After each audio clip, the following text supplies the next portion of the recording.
내가 듣기 싫거나 내 자존심을 건드리는 사람이 있으면 불쾌하다고 얘기했는데, 그 여러분이 가장 소중하게 여기는 몸뚱아리 여러분이 만들었습니까? 여러분 잘 아시지 않습니까? 자기 스스로 자기 몸뚱아리 만든 사람이 있어요? 다 부모님의 피와 살을 정열을 부정무효를 뭐 분양받았다고 할 수 있을까요? 그랬죠? 나는 또 다른 존재의 그 사람으로 내가 육신도 갖게 된 겁니다. 그리고 몸뚱아리로 만들어 놓으면 살아갈 수 있어요? 그럴 수 없다는 얘기를 선생님들이 더 잘 아시죠? 그죠? 부모님이 사랑만 했다고 해서 100%다 착상이 되고 세포 분열을 해서 애가 생긴 것도 아니고, 애가 생긴다고 해서 다 출산하는 것도 아니잖아요. 요즘 세상에는 또 다들 애 안 낳으려고 그러죠. 그죠? 사람은 태어나기 정말 어렵습니다. 그렇지 않습니까? 태어나서도 어때요? 내가 마시는 물을 내가 의식하든 의식하지 못하든 내가 마시고 뱉는 공기, 나를 통해서 밖으로 나가는 순간 오염이 되어버립니다. 안 그래요?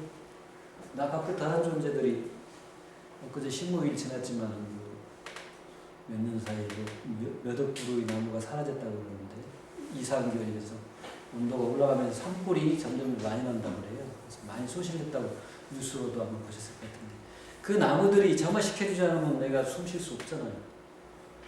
땅이나 흙이나 이런 것들을 자연이 정화시켜주지 않으면 내 몸을 통과하는 순간 오줌물, 눈물, 콧물, 똥물 전부 다 오염되죠. 그죠? 네? 그거 정화시키지 않으면 내가 마실 수 있어요? 도대체 나란 존재가 혼자 할 수 있는 게 뭐가 있습니까? 독립자존한다고 할 수 있나요? 육신을 측면하고는 없어요. 그죠? 육신을 측면하고도 그렇지 않습니다. 그러니 나 혼자 살겠다고 정말로 행복하게 살려면 자살하면 이타가 돼야 됩니다. 자리 이타가 함께 해야 돼요. 진정한 이기주의는 이타주의를 넘어서서 자리 이타가 없는 모든 존재가 함께 행복한 삶이 돼야 돼요.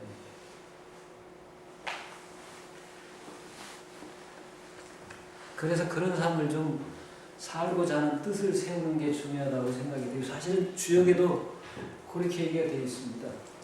도제천하, 도로서 천하를 제도하고자 하는 뜻을 세우고 나야 비로소 소위 말하는 도, 아까 얘기했던 도가 나라는 개체에 쓰는 내 본성이 된다고 했죠. 그걸 성명질이라고 해요. 성명 또는 성명질이라고 하는데, 그 성명을 체득하고 실천할 수 있다. 즉 성명이 주체가 돼서 살아갈 수 있다. 그런 얘기예요. 도제천하하겠다는 뜻을 세워야 그렇다는 얘기입니다. 즉 그 말은 무슨 얘기냐면요, 나라는 개체로 살아가는 것이 아니라 온 우주의 모든 존재와 더불어 함께 행복하게 살아가겠다는 뜻을 세워야 비로소 도세계가 열림을 의미합니다. 도세계가 열린다는 얘기입니다. 그건 본래의 나 참나를 만날 수 있다. 그런 얘기입니다. 성공할 수 있다는 얘기입니다. 그래서 그 얘기를 주역에서만 한 게 아니라 그 공자는 논어에서 그런 얘기를 했습니다. 여기 이제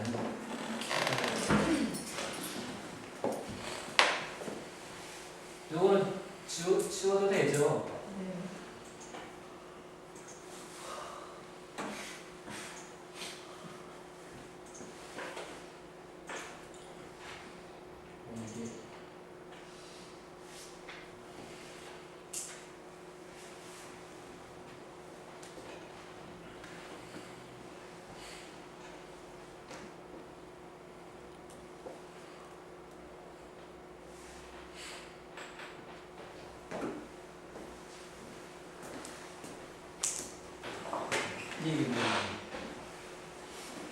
논어 가운데 2편에 있는 얘기인데, 공자가 만하기를 이민이가 했거든요. 이게 마을 일자인데, 그래서 인한 마을에 사는 그 사람 풍속이 아름다워 일반적으로 그렇게 표현합니다. 이해를 해요, 이거. 그래서 택불처에 있는 가리배, 인한 곳에 처하지 않냐면 어찌 지혜롭다 하리요, 이렇게 일반적으로 표현합니다. 근데 그게 아니라 인을 주체로 살아감이 아름답다는 얘기입니다. 인이 곧 인간 본성이 되는데, 이걸 다시 말하면 불교에 대한 자비입니다. 그렇기 때문에 그렇기 때문에 인에 처하지 않으면, 즉 인을 주체로 살아가지 않으면 지혜롭지 않다는 얘기는 지혜 세계에 나갈 수 없다는 얘기입니다. 즉 이건 무슨 얘기예요? 사랑, 자비, 내 안에 있는 사랑, 자비를 바탕으로 해서만이 지혜의 세계가 드러나고 밝혀진다는 얘기거든요. 그래서 그게 이해가 되든 안 되든 이미 내 안에 다 있기 때문에 도대천하겠다 또는 하와중생하겠다 불교식으로 얘기하면 널리 중생을 본래 자신으로 살아가도록 변화시켜주겠다 또는 널리 인간을 이롭게 하겠다라는 자비를 바탕으로 할 때 비로소 지혜가 있습니다. 그러니까 이런 게 없으면 지혜가 되지 않게 됩니다. 그래서 사실 그렇다는 얘기는 이게 미인은 실천 원리거든요. 행위 원리입니다. 우리 일반적으로 알고서 행한다고 많이 생각을 하는데 그게 아니라는 얘기죠. 행한 만큼 알게 되면 지행하기나 아는 것과 행하는 것이 하나가 된다거나 알고 있는 것이 하나가 된다거나 배움과 행함이 실천이 하나가 된다는 얘기는 사실은 둘이 아니라 본래 하나라는 얘기예요. 그 하나임이 자비를 통해서는 밝혀진다는 얘기죠. 그러니까 요즘 세상에 지금 종교 모든 여러 가지 다양한 종교가 있지만 그 문제점이 노정이 된 게 불교도 마찬가지고 처음에는 대승불교, 소승불교의 구분이 뭐였어요? 자리이탈했잖아요. 그죠? 조그마한 수레다. 즉 자기 혼자만 깨달음의 세계에 부처의 세계에 갈 수 있는 수레다. 그러니까 자기 자신을 깨달음만을 지혜만을 추구하기 때문에 작은 수레이고 우리는 내가 깨달지 못하더라도 나 외에 다른 존재를 스스로 본인이 부처임을 알고 부처로 살아가도록 도와주겠다. 즉 사랑을 베풀겠다라는 뜻을 가지고 시작한 게 대승불교입니다. 그게 오늘날 우리나라에서 많이 얘기하는 그 조계종문 이런 데가 대승불교인데 사실은 깨닫겠다는 얘기가 많이 치중하다 보니까 이 하와 중생 제도하는 문제는 전혀 도외시하고 있지 않습니까? 그죠? 그래서 또다시 이게 그 근본불교하고 대승불교하고 몇 년 전부터 이게 그 과연 이게 불교냐라는 다툼이 일어나기도 하고 도교도 마찬가지입니다. 도교도 사실은 천선이 된다고 하는데 하늘 신선이 하늘선자 신선자 천선이 된다고 하는데 성명을 쌍수해서 함께 닦아서 천선이 된다고 하는데 맨 처음에는 어땠어요? 그 수명을 하기 위해서는 더 나아가서 수성을 하기 위해서는 성품을 닦기 위해서는 덕행을 실천하면 필요하다는 얘기를 많이 합니다. 그런데 도중에 어때요? 그런 것들이 도의시돼 버립니다. 중요시되지 않게 돼요. 그렇게 되면서 문제를 잃어버리는 거죠. 지금 유학도 마찬가지입니다. 현재 그 학문을 하는 사람들은 지금 이제 유학이 치국 이념이 아니기 때문에 뭐 실천할 수 없다고 항변을 할지도 모르지만 그 실천하는 게 단순한 게 그런 거 아니거든요. 몸을 통해 사는 것뿐만 아니라 마음을 통해 사는 게 중요합니다. 마음을 올바로 쓰는 것. 마음이 걸림이 없게 쓰는 것. 마음을 자비롭게 쓰는 것. 마음을 자기중심으로 이 육신이 나라고 하지 않고 본성현상이라는 참나 즉 나와 남을 구분할 수 없는 일체 그래서 일체라고도 할 수 없는 그 중심으로 마음을 쓰는 것. 즉 그게 도심이라고 그래요. 그게 바른 마음이라고 그래요. 그게 부처의 마음이라고 합니다. 그런 마음으로 쓰는 연습을 하는 거예요. 자, 그러면 그게 바로 에너지가 나오는 거, 빛이 나오는 거예요. 그래서 주위에 자연스럽게 그게 확충이 돼요. 마치 선한 에너지, 남을 이롭게 하고자 하는 마음이 그 내뿜어낸 에너지 이런 것들은 주위에 아름다운 영향을 미치죠. 그죠? 그렇잖아요. 아니, 당장 웃는 얼굴 보고 싶지, 찡그리고 화내는 얼굴 보고 싶지 않지 않습니까? 자연스러운 거 아니에요? 그거 하나가 자기 마음 쓰는 거예요. 그게 간단합니다. 남을 위해서 아름다운 말을 해주는 거, 기대와 희망을 갖는 말을 해주는 거, 그거 돈 들지 않지 않습니까? 네. 예를 들면 여행 갈 때 나 혼자 가지 말고 자동차를 내가 끌고 간다고 그럴 때 내가 편리한 만큼 차 앞에서 불편한 사람도 생각을 해줘. 고속도로 지나가면서 내가 이 시간을 알든 못하든 스쳐 지나가더라도 그 모든 사람들이 편안하고 사고 안 나고 건강하길 바랍니다. 한번 그렇게 해보세요. 모든 일을 할 때마다 다. 무슨 일을 하시든 다. 환자를 당연히 뭐 환자를 돌보시는 분들은 그런 마음으로 하시겠지만 약은 2차적이라는 건 다 상식적으로 아시죠? 그런 마음이 중요한 거죠. 그런데 그렇게 한 번은 마음을 쓰고 쓰는 만큼 두 번 쓰고 세 번 쓴 만큼 내 마음이 일부러 마음을 쓰지 않아도 저절로 그렇게 마음이 되거든요. 자비스러운 마음이 돼요. 그러면 자연스럽게 어때요? 행도 그렇게 나오게 돼 있어요. 그러니까 몸도 마음도 몸을 통해서 실천하는 것도 연습을 해야 되고 마음을 통해서 실천하는 것도 연습을 해야 돼요. 그래서 어찌 보면 아까 말씀드렸듯이 지금 이게 공부하는 게 내가 세상을 마음을 올바로 씀으로써 즉 세상을 올바로 바라보는 견해가 지견이 생겨야 올바로 볼 수 있고 그걸 통해서 올바른 마음을 쓸 수가 있습니다. 그 지견을 여러분이 갖도록 도와주는 역할을 합니다. 그러나 그걸 아무리 우리가 같이 그걸 봐도 그걸 바탕으로 해서 마음을 쓰는 실천을 하지 않으면 아무런 효과가 없습니다. 그냥 누가 이래 말하는데 주위에 어떤 얘기가 있다가 저 사람이 그런데 어떻게 얘기했다가 그걸 끝나는 거예요. 머릿속에 기억을 해봤던 데는 아무 의미가 없습니다. 기억을 해봤던 데는 아무 의미가 없습니다. 그게 주식으로만 나옵니다.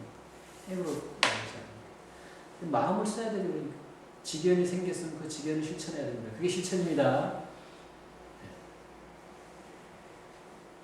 그리고 마음으로 실천하면서 몸으로 실천해야 됩니다. 그래서 여러분 삶이 됐든 수행이 됐든 수계가 됐든 학문에 이걸 다 나눠서 얘기를 하는데 유학에서는 수비라고만 얘기를 하고 이제 학문이라는 얘기도 하고 또 학문 그걸 나눠서 뭐 삶이라고 얘기해요. 이거 하나입니다.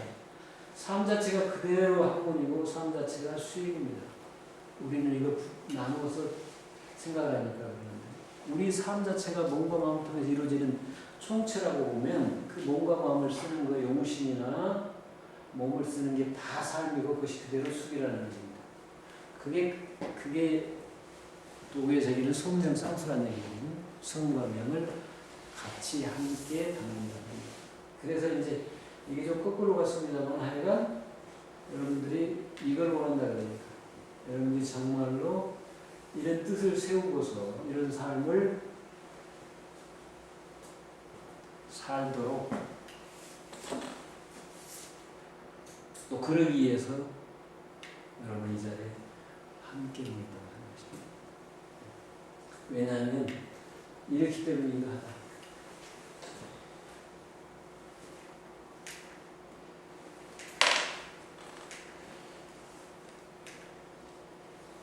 자, 그러니까 사람 자신도 고정되어서 뭐라고 할 수 없고 끊임없이 변하고 사물도 고정되어 있지 않고 세계도 고정되어 있지 않다. 그걸 뭐라고 표현한다고 했죠? 나 자신의 측면에서는 무아이고 그렇다면 내가 지금 생각하고 행동하고 모든 게 뭐겠죠? 생각도 무사가 되겠죠? 무념이겠고요.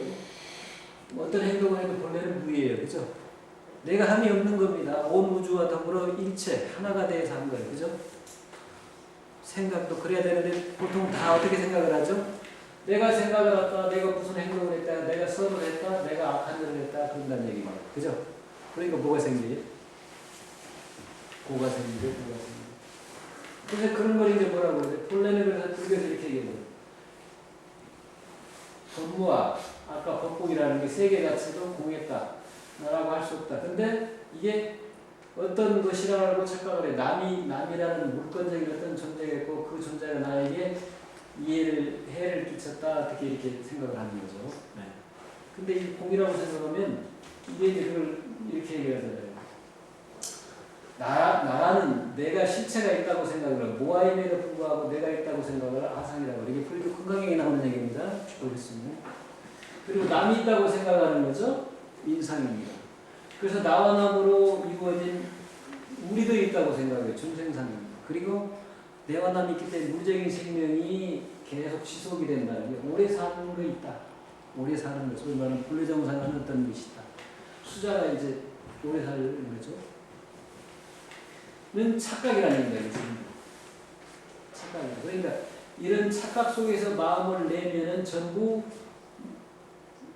무사가 아니라 유사가, 무념이 아니라 유념, 무의가 아니라 유의가 됩니다. 그러니까 무의가 아니고 유의일 때 유의로 살아감으로써 유의가 아닌데도 불구하고 유의로 착각함으로써 내가 했다. 그리고 내가 한 어떤 것이 있다라고 착각함으로써 어때요? 갈등이 생깁니다. 세상이 고가, 세상은 고가 없는데 고가 생깁니다. 그래서 이제 그럼 어떻게 살아야 되느냐? 말도 행동도 그리고 그 마음도 실체가 없기 때문에 언행 자체는 얽매임이 없습니다. 그래서 이게 금강경에서는 이런 얘기를 하죠. 음무소주의 생기행 것입니다. 마땅히 마음이 어느 곳에서 머무는 바 없이 언행을 해간다는 얘기죠. 여기 본래 이제 마음은 그럼 어떻게 돼 있어? 음무소주의 생기심이죠. 이게 실천입니다. 마음을 쓸 때는 어떤 것에는 얽매임이 없이 마음을 써야 됩니다. 사람 누구한테 선한 일을 행동할 때는 선언을 한다는 생각이 없이 선한 일을 해야 된다. 그런 얘기입니다. 누가 예쁘니까 뭘 많이 주고 못생겼으니까 적게 준다. 이것도 지금 미추라는 어떤 것에 상해 얽매임이 그리고 내가 준다는 생각. 이런 생각이 없어야 되는데 보통 우리가 살아갈 때는 전부 이런 마음이 이렇게 얽매이 있죠. 그죠? 이 얽매임 없이 쓰는 게 실천하는 거예요. 이게 다른 게 아닙니다. 이게 제일 중요합니다. 이게 돼야 뭐 할 수 있어요? 행동이라는 것들이 얽매임 없이 행동을 할 수 있죠. 말을 해도 그 말에 얽매임이 없고 내가 했다거나 그런 생각이 아니라 모든 우주가 더불어 일체가 했다라고 해야 됩니다. 말을 해도 행동을 해도 그게 이제 소위 말하는 뭐예요? 기독교 세계는 하나님한테 맡긴다는 얘기입니다. 그 일체를 지금 하나님이라고 표현한 겁니다. 방편이에요. 무다 공이다 얘기해버리면 이해가 안 되니까 도라고 얘기하면 너무 머니까 하나님이라는 마치 실체적인 것이 있는 것처럼 하나의 방편을 얘기할 뿐이지 그게 실제로 있다고 생각하면 우상입니다. 그게 우상입니다. 그런 존재는 없습니다. 방편이에요. 그래서 그렇게 하다 보면 이제 그 소위 말하는 없으면서도 즉 몸과 아닌 몸도 아니고 마음도 아닌 그 어떤 나 그걸 발견하게 됩니다. 네, 발견하게 돼요. 그때까지 그 방편으로 일부러 그렇게 하는 거예요. 그게 바로 그래서 그 자리에 맡기는 것을 맡긴다고 불교에서는 방아차한다고 그러죠. 방시아 놓아버린다는 얘기가 바로 그런 얘기예요. 그러니까 그런 거에 이제 어떤 선사들은 그렇게도 표현하죠. 그 하느님이라는 개념을 주인공이라고 표현해요. 주인공이라고 해서 그건 들어보셨죠? 왜? 여러분들 혹시 불교 선사들 그 공안이나 뭐 법문집이나 이런 거 보게 되면 주인공아 자기가 불라고 예 그러고 밥 먹었니? 식기는 잘 닦았지 그러잖아요. 밥 먹고 식기를 닦았다는 게 무슨 얘기인 줄 알겠어요? 밥을 먹고 식기를 닦았으면 밥을 먹었다는 생각을 해야 돼요? 안 해야 돼요?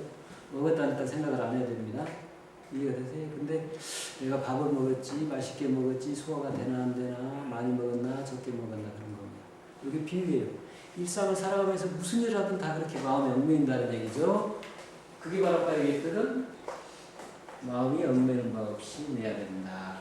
그러니까 어떤 모양이나 무에도 얽매이지 말고 유에도 얽매이지 말고 그 어떤 것에 얽매임이 없어야 됩니다. 그렇다면 지금 행동이나 말을 또는 그 하지 말라는 얘기가 그게 아니에요. 하되 함이 없이 해야 된다는 얘기입니다. 그래서 노자 도덕경에서는 이렇게 표현합니다. 무의 자, 함이 없대.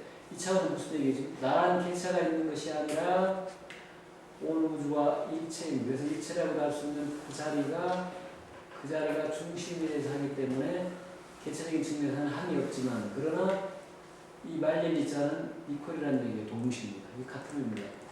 하지 않음이 없다. 그 말은 무슨 얘기예요?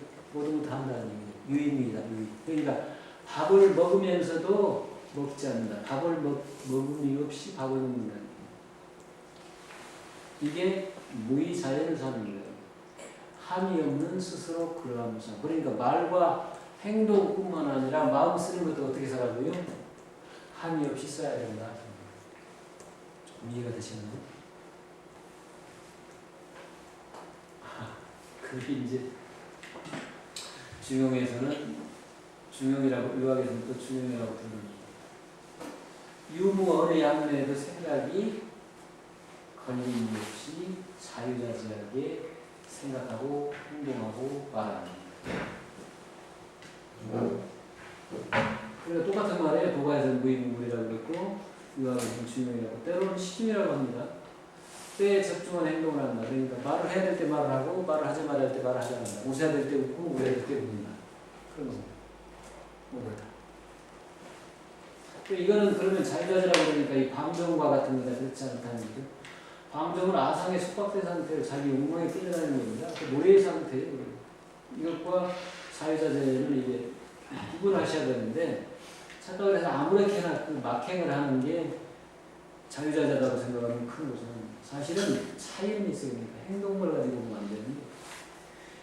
자유자재라는 얘기를 모든 행동을 하더라도 그 행동 자체가 오는 게 자비, 다시 말하면 인이 수반인 거예요. 사랑이 있어야 돼요. 그러니까 내 자신을 위해서 행동하지 않아요. 상대방을 위해서 자기 사랑의 표현이 다양하게 드러날 뿐이지. 그게 자유자재 아니에요. 자유자재와 방종 차이가 거기에 있어요. 가끔 뭐 깨달았다거나 뭐 깨달음이라는 거 없습니다. 깨달음은 없어요. 깨달았다고 하는 순간 어때요? 아무 생각이 없어요. 깨달았다는 얘기는 객관화시켜버리는 거예요. 내가 깨달았다는 얘기는 나와 달리는 어떤 것이 있었는데 그걸 얻었다는 얘기예요. 깨달음을 소유한다는 얘기입니다. 그런 걸 없고도 깨달아보고 뿐만 아니라 그 사람을 과거시켰다는 얘기예요. 현재화시키지 않았다는 얘기예요. 여전히 그 사람은 지금 현재화되어 있지 않다는 얘기를 깨달음 문화를 두고 본다는 거예요. 그러니까 깨달음의 성격을 전혀 파악을 못했다는 얘기입니다. 그러니까 그런 사람들이 가끔 그런 행동을 하잖아요. 아무렇게나 행동을 하고 그럴 수 있거든요. 기행을 한다고 그러죠. 그런데 기행도 진정을 자비에서 하느냐 아니냐가 이제 차이가 있다는 거죠. 그래서 공자도 그런 얘기를 해요. 인인이라야 어진 사람이라 즉 본성을 깨달아서 주체로 살아가는 사람이라야 능오이라고 공부해낸다. 능이 사람을 미워하고 사람을 좋아한다. 사람 자체를 미워하고 싫어하지 않습니다.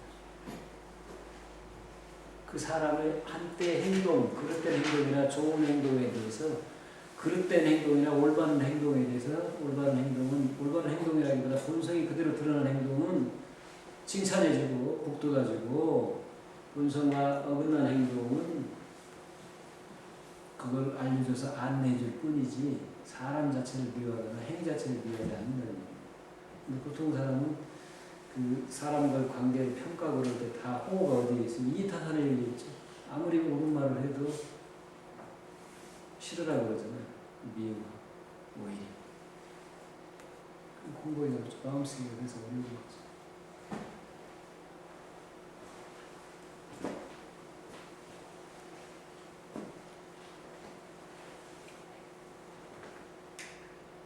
그래서 아까 말씀드렸듯이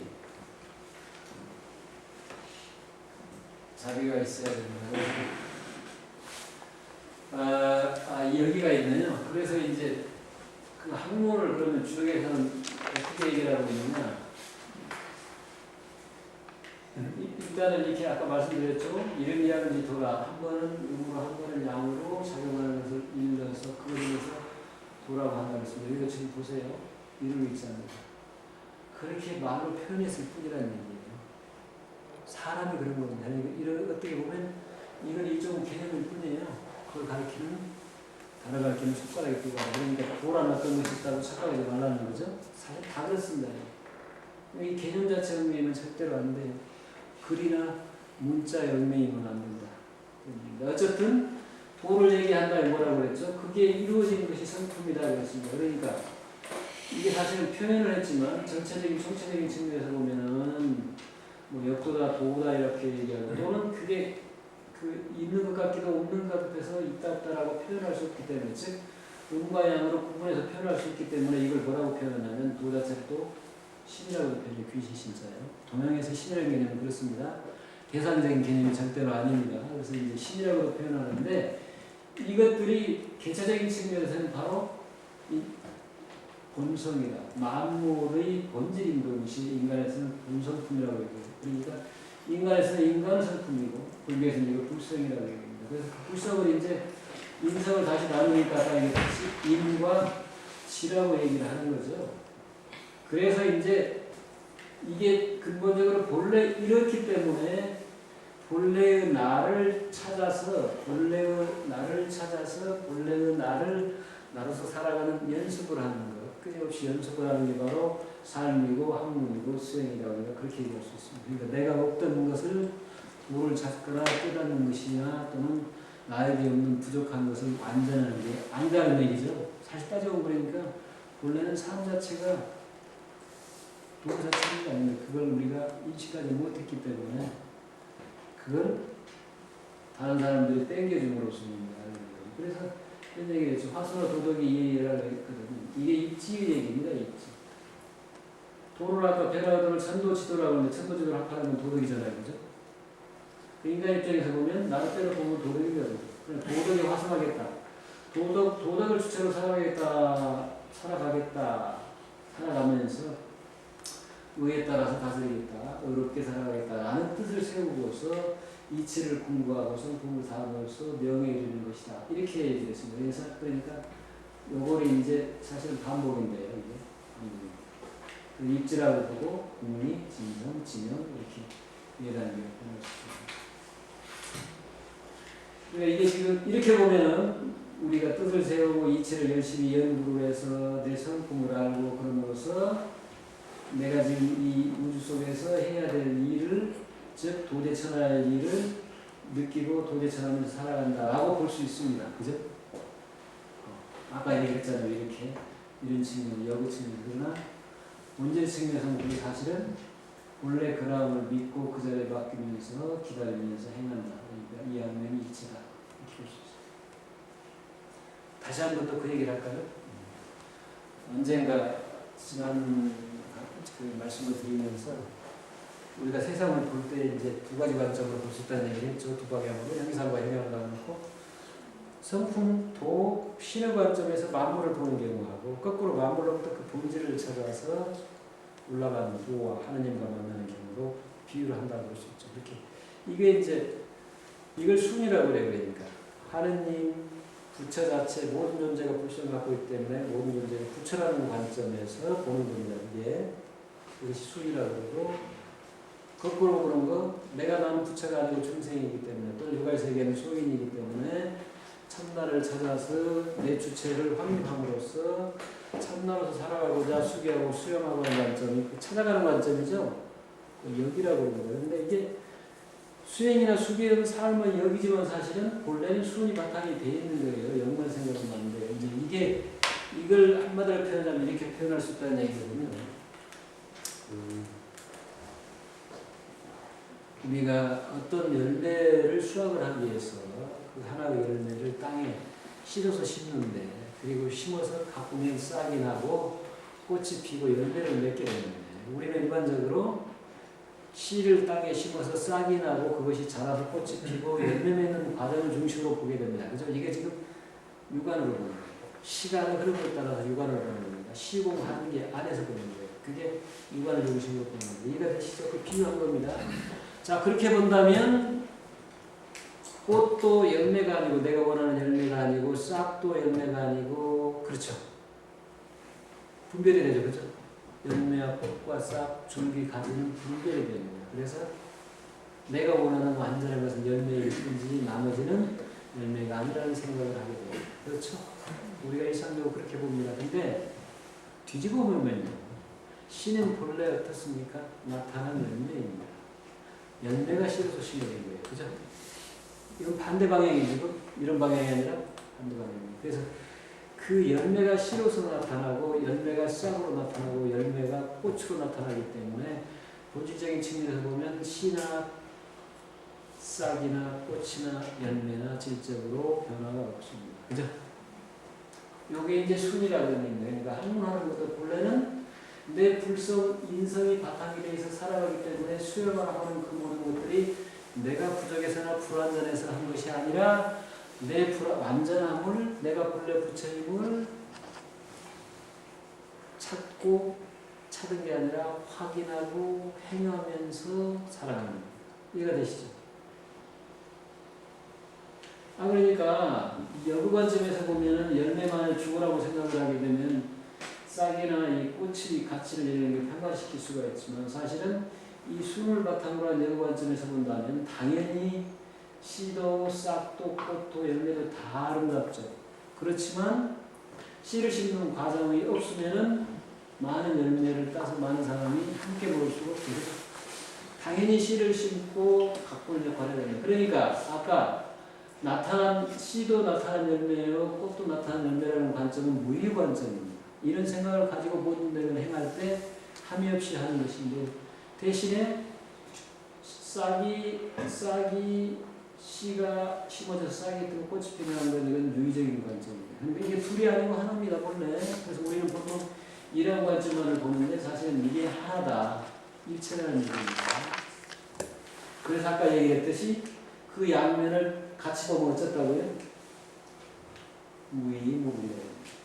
아까 순역이라는 얘기가 하나라는 얘기는 그런 얘기입니다. 순이 역으로 변하고 여기 순으로 되는 데는 순역이 일체이다. 그래서 이 양면을 함께 봐야 된다. 시간상으로 보면 변화나보다 볼 수도 있고 공간적으로 보면 위불위로 보면 일체이다. 하나이다. 그래서 이게 동시에 봐야 된다는 얘기입니다. 이걸 이제 중용이라고 하고 시중이라고 그랬다.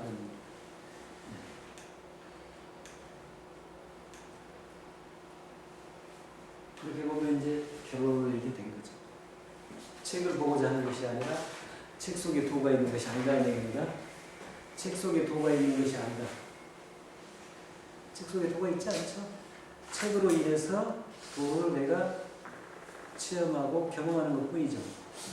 책이 나를 깨닫게 해주고 남이 가르침이 나를 깨닫게 해주는 게 아닙니다. 그 책으로 인해서 가르침으로 인해서 내가 스스로 깨닫는 겁니다. 즉 깨닫는 것도 납니다. 내 안에 다 있는 거예요. 그래서 진정한 경전은 그 바로 내 안에서 발견해야 된다. 그 내 안에서 발견을 하게 되면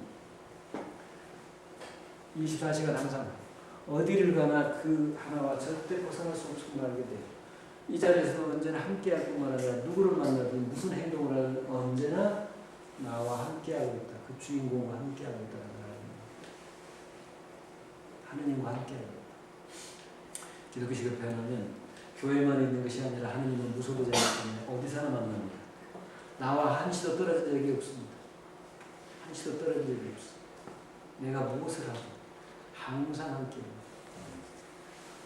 지금 여러분들 어떤 분은 고개를 숙이고 어떤 분은 털 들어가고 어떤 분은 팔짱 끼고 어떤 분은 글을 쓰고 다 이런 것도 모두가 다 바로 그놈 작용입니다. 벗어나는 게 하나도 없어요. 네. 없는 것 같지만 눈으로 보이지 않기 때문에 없는 것 같지만 너무나 분명합니다. 어떨 때는 웃고 어떨 때는 울고 희한하죠. 손을 내리고 끈을 하고 심각한 표정을 짓고 싸우기도 하고 소리를 지르고 다 한 자리에서 끝납니다.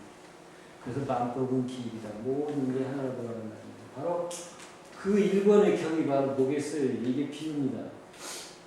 그걸 느껴보시라 그런 겁니다. 그러시기 위해서 우리가 수업을 하는 겁니다. 자, 그러면 제 얘기는 이걸로 마치고요. 혹시 뭐 하실 말씀 있나요? 질문 있습니다. 너무 어려운 질문 하시면 대답 안 하겠습니다.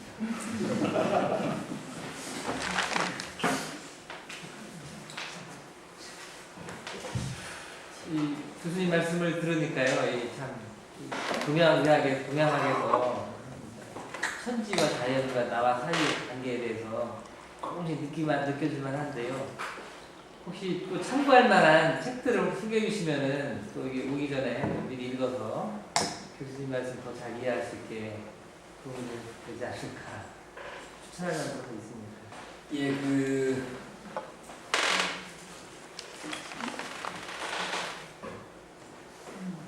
주역을 중심으로 해서 유불도 삼가뿐만 아니라 아까 얘기했던 그 정의역 문제까지 좀 정리한 게 제 얘기를 해서 참 그런데 왜냐하면 어쩔 수가 없습니다. 이 강의와 가장 이게 성격이 유사한 건 제가 저작한 게 있습니다. 그래서 그 책을 보시기 바랍니다. 역경철학이라고요. 그 문예출판사에서 나온 게 있습니다. 그걸 참고로 하시면 도움이 많이 될 것입니다. 역경철학.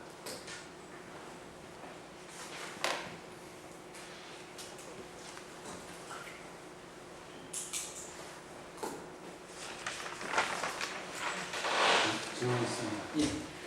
저기 교수님께서는 그 유불도가 이 동양사상은 이렇게 회통하는 성격이 있고 또 유교와 불교, 도교가 각자가 또 이렇게 그런 요소가 있다고 말씀해 주셨는데요.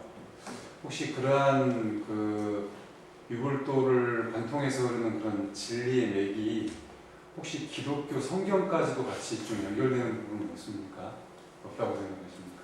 연결이 안 되면 도가 아니죠. 제가 사실은 도는 무소부재한데 네. 기독교로 벗어나 있으면 안 되죠. 기독교도 이제 우리가 일상적으로 알고 있는 차원이 있는가 하면 겉으로 드러나지 않는, 즉 어찌 보면 우리가 접하는 성경의 이면에 감추어져 있는, 사실 감춰져 있지 않죠. 우리가 감춰져 있다고 느낄 뿐이지. 우리 사고에서 미치지 못할 때 감춰 있다고 착각할 뿐인데 사실은 그런 면이 있습니다. 그게 아니라면 진리라고 할 수가 없죠. 그리고 아까 유물도 사고가 회통했다고 그러는데, 회통했다는 얘기는 셋을 전제해서 그 셋이 하나가 모여서 통했다는 얘기예요. 그렇지 않습니다. 본래 일체에서 일체라는 것도 없습니다. 그러한 세계를 다양하게 드러냈을 뿐입니다. 그렇지 않다면 셋을 인정하고 본다면 이거는 거꾸로 보는 거예요. 그 셋의 관점에서 아무리 그걸 회통시키려고 해도 그 새로운 회통시키는 이론을 도착하면 끊임없이 새로운 날 겁니다. 그건 한없습니다. 본래 하나임을 내가 스스로 느낄 뿐입니다. 그러니까 이제 어떤 분이 그런 얘기가 있죠. 교회는 누굴도 셋이 없다는 얘기입니다. 사람이 그렇게 볼 뿐이지. 저는 도덕경에 그 도가도 비상도 명가명 비상명 그 말씀을 들을 때 순간적으로 좀 이렇게 비교가 되었던 것이, 그러니까 이름을 붙일 수 있는 명가명 비상명이라는 말씀이 있는데, 이제 제가 자꾸 성경 얘기를 해서 죄송합니다. 성경 안에서는 그 1.1획도 바꿀 수 없다, 이제 그런 말씀 때문에 너무나 그런 이름이라든지 문자에, 그러니까 1점도 1획도 이제 그런 것에 붙잡혀 있는 부분 때문에 오히려 좀 기독교가 너무나 이런 좀 광활한 진리의 세계로 들어가지 못하고 그런 약간 율법화되어 있는 부분이 있지 않나 이런 생각을 해봤는데요. 그것도 그런 측면은 예컨대요. 그렇게 이해할 수도 있습니다. 아까 지금 우리가 세 차원이 있다고 말씀을 드렸죠. 불교에서 얘기하는 차원이 있고 그게 얘기하는데 그 차원이라는 것 자체는 실제로 차원입니다. 사실은 한 단계 넘기 위해서도 일평생이 아닌 수많은 생을 소비를 해도 그 단계를 못 넘을 수도 있습니다. 사실 그래서 대부분의 말들이 그 소위 말하는 불교에서 있는 견성 단계, 물론 이제 그 견성이라는 개념도 여러 단계를 다 종합적으로 합해서 쓰는 경우도 있지만 대부분이 그 견성을 첫 단계로 본다면 그 단계 넘기도 굉장히 어렵게 되어 있어요. 그렇기 때문에 그 단계까지 이르기 위해서 대부분이 초점이 맞춰져 있습니다.